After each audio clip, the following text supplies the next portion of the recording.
can't win elections, and well, it's true most of the time, but just ask Eric Cantor. Sometimes these are not normal times, and that is the case in electoral politics. Case in point, the congressional race in Florida's 13th district, incumbent David Jolly appears to hold a solid lead, coming in at 48% according to one poll taken in early June.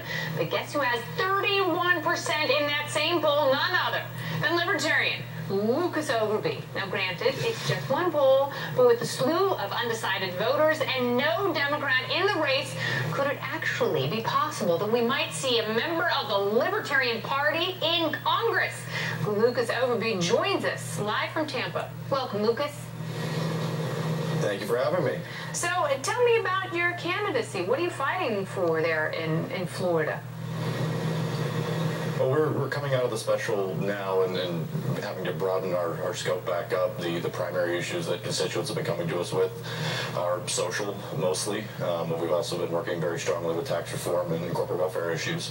So what is it about your candidacy that has resonated with so many voters? You rarely see a Libertarian getting into double digits, let alone over 30% of the vote in this sort of polling.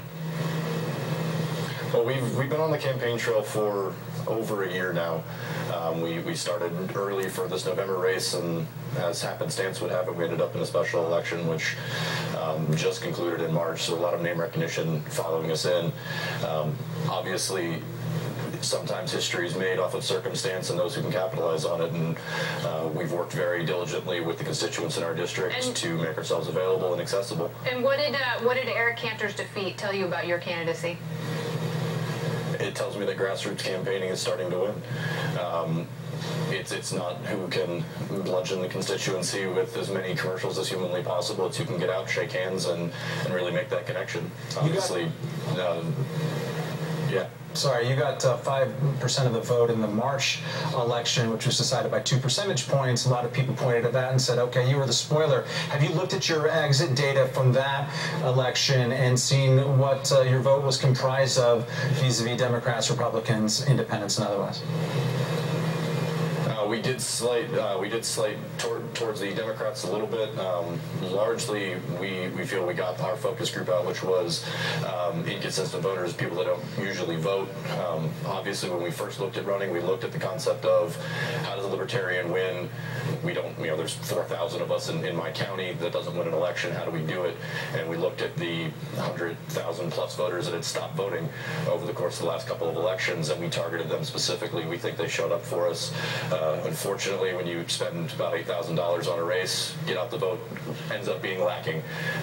So we were very proud of our 5%. We tripled the return of a Libertarian in that county, and that has very much helped propel us to the 31% we're at now.